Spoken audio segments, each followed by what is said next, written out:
तो गाइज आज हम बात करने वाले हैं एक ऐसी मेजर प्रॉब्लम की जो कि हर एक म्यूजिक प्रोड्यूसर और मिक्सिंग मास्टरिंग इंजीनियर अपनी करियर में ज़रूर करते हैं और इस गलती की वजह से वो कभी भी आगे प्रोग्रेस नहीं कर पाते। तो गाइज वो प्रॉब्लम ये है कि आप हमेशा ये बिलीव कर लेते हो कि जब तक मेरे पास ये थर्ड पार्टी एक्सपेंसिव प्लगइन्स नहीं होंगे तब तक मैं एक अच्छा आउटपुट नहीं निकाल सकता। तो ये बहुत बड़ी मिथ है, मैं आपको पहले बता दूं। अब ये क्यों है इसको स्टेप बाय स्टेप समझते हैं। तो जो सबसे पहला पॉइंटर है वो है नॉलेज ओवर टूल्स। अब मान लो आपको गाड़ी चलाना सीखना है। अब आप सबसे पहले जाते हो गाड़ी सीखने वाले के पास या किसी दोस्त के पास। तो क्या वो आपका दोस्त या गाड़ी सिखाने वाला आपको लैम्बोर्गिनी में या फिर अपने बेस्ट महंगी गाड़ी में टेस्टिंग करवाता है या सिखाता है? नहीं, राइट। वो जो उसके पास पुरानी कोई सेकंड हैंड गाड़ी पड़ी होती है वो जानबूझ के आपको उस पर सिखाते हैं ताकि आपका हाथ अच्छे से खुल जाए गाड़ी के ऊपर। एक बार आप वो सीख लेते हो देन आपके अंदर भी कॉन्फिडेंस आ जाता है कि भाई चलो अब मैं गाड़ी खरीदने के लिए पैसे इन्वेस्ट करूंगा और मैं सीख लूंगा। सेम मैंने भी स्कूटी ऐसी ही सीखी थी। मैंने किसी दोस्त की सेकंड हैंड स्कूटी लेके उस पर सीखा हल्का हुआ। जब मेरे को कॉन्फिडेंस आ गया तब मैंने घर पे बोला कि यार मेरे को एक स्कूटी दिला दो। तो यही सेम माइंडसेट अप्लाई होता है आपके प्लगइन्स, आपके म्यूजिक प्रोडक्शन, आपके मिक्सिंग मास्टरिंग इंजीनियरिंग में भी। जब आप इनिशियली डॉ पर आते हो ना तो आप पहले दिन क्या देखते हो, यार ये मैं यूट्यूब पे किसी प्रोड्यूसर को देख रहा हूँ, ये तो बहुत महंगे महंगे प्लगइन्स चला रहे हैं। यार मैं इनको देख रहा हूँ, ये वेव्स के प्लगइन्स चला रहे हैं, एंटरएस के प्लगइन्स चला रहे हैं। तो गाइस पहली चीज़ ये समझो कि वो ये प्लगइन इसलिए चला रहे हैं क्योंकि वो बेसिक प्लगइन्स काफ़ी हद तक चला चुके हैं और उनको बेसिक नॉलेज आ गई है कि इन प्लगइन्स को यूज़ कैसे करा जाता है। उसके बाद उनको थोड़े और एडवांस फीचर्स चाहिए, इसलिए वो उस प्लगइन्स को यूज़ कर रहे हैं।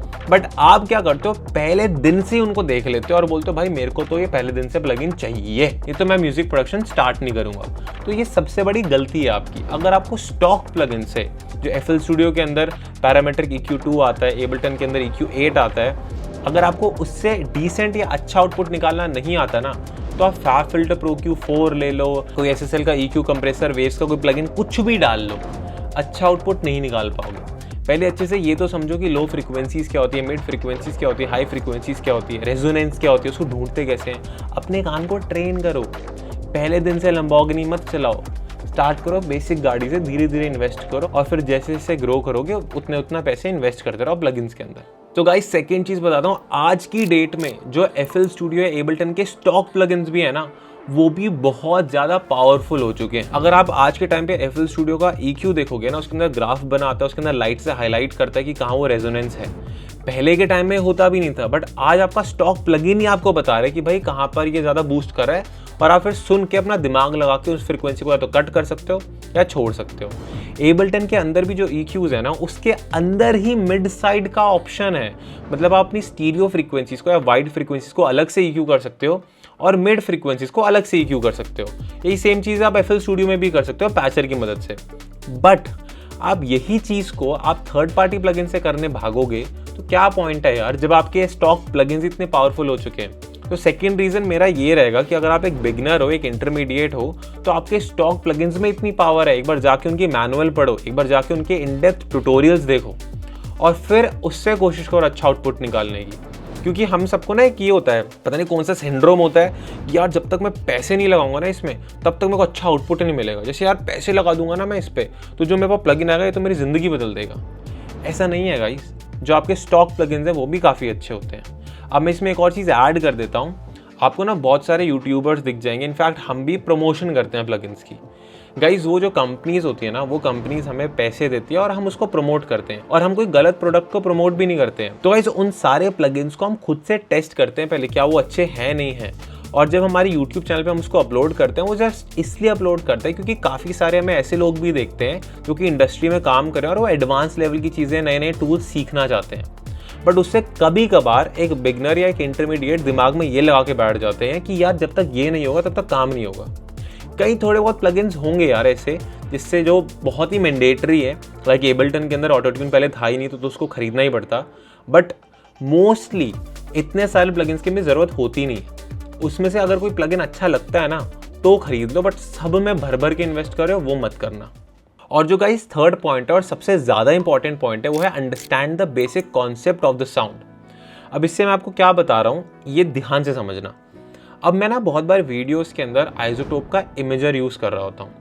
अब जब इमेजर में मैं इसे क्लिक करके चीज़ों को वाइड करता हूँ यहाँ से, तो बहुत लोगों को लगता है यार ये सिर्फ वाइड कर देता है। बट अगर आपको उसका कॉन्सेप्ट पता होगा कि वो एक मिड साइड EQ के तरीके से काम करता है और उसमें से सिर्फ साइड फ्रीक्वेंसीज को बूस्ट करता है। तो आपको समझ आएगा, अरे यार इस नॉब को बढ़ाते हैं तो जो स्टीरियो फ्रीक्वेंसीज होती हैं उनका एम्पलीट्यूड बढ़ जाता है। तो हो सकता है अभी ये जो मैं चीज़ समझा रहा हूँ बहुत लोगों को समझ भी ना आए।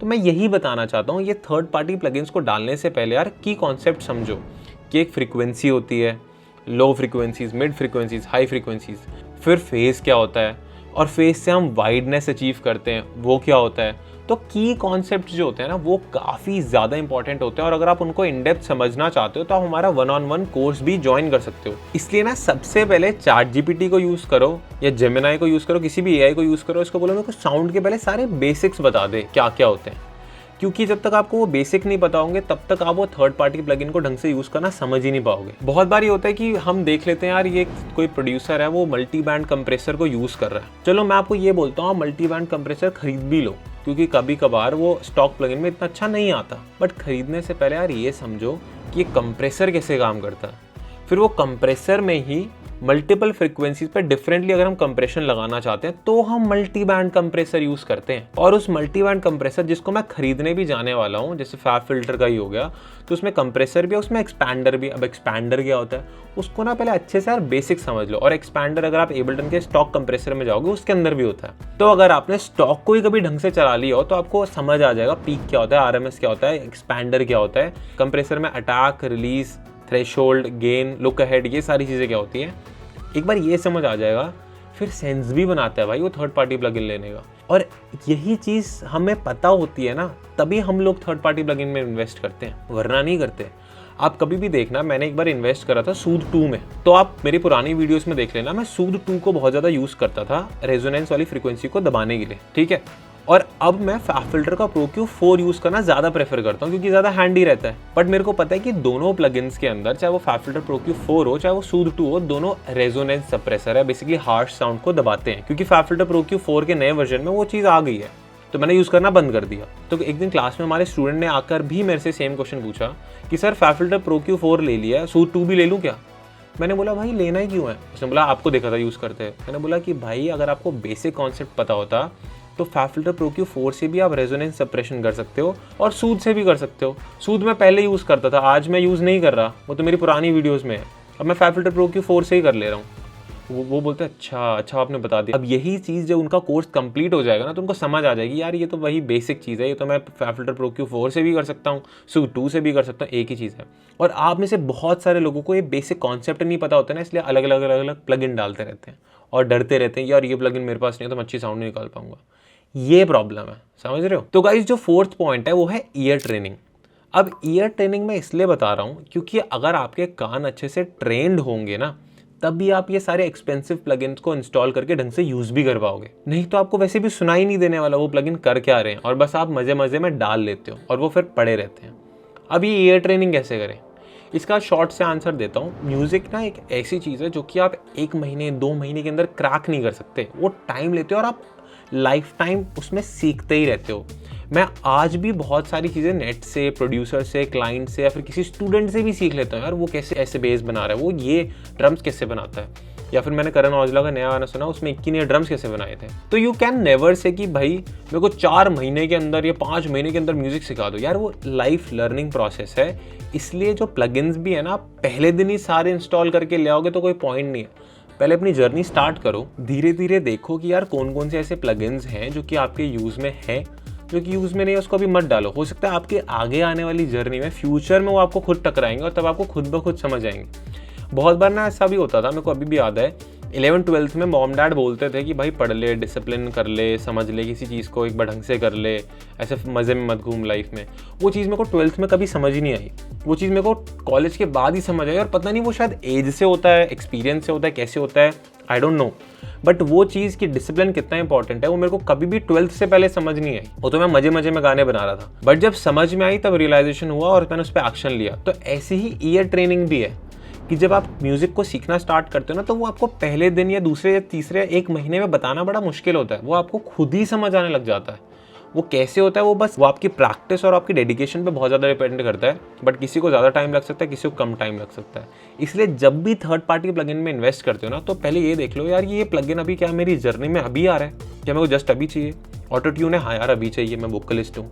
यार ये मल्टी बैंड लिमिटर है, अब चाहिए यार, अभी नहीं चाहिए यार, ये कभी आगे डाल लूँगा, अभी खास इसका काम है नहीं, अब मेरा सही काम चल रहा है। ऐसे सोचा करो। तो गाइज आई होप आपको समझ में आया होगा कि जब भी आप एक थर्ड पार्टी प्लगइन को इंस्टॉल करते हो, उसको डालने से पहले आपको किन किन चीज़ों का ध्यान रखना चाहिए और क्या क्या चीज़ें पता होनी चाहिए, और फिर ही उसको डालना चाहिए। पहले दिन स्टार्ट करते टाइम सबको नहीं डाल लेना, बट यहाँ पर मैं कहीं भी डिस्करेज नहीं करा कि थर्ड पार्टी प्लगइन मत लो, भाई मैं खुद चलाता हूँ। बट मेरे कहने का मतलब ये है कि धीरे धीरे जब अपने जर्नी पे उस लेवल पर आओगे, चीज़ों को समझ पाओगे, तब करके एक एक प्लगइन को खरीदते रहना। पहले दिन से ही बोरी भर के सारे प्लगइन खरीद लूँ, वो मत करना। और अगर इतने ज़्यादा पैसे पड़े ही है ना, मेरा पेटीएम नंबर आ रहा होगा, मेरे को पेटीएम कर देना, ठीक है। अच्छा, अशोक बुला रहा है भाई, कह रहा है आपने पैसे पेटीएम कर दिए, बाहर खाने चलते हैं, तो मिलते हैं नेक्स्ट वीडियो में, बाय बाय।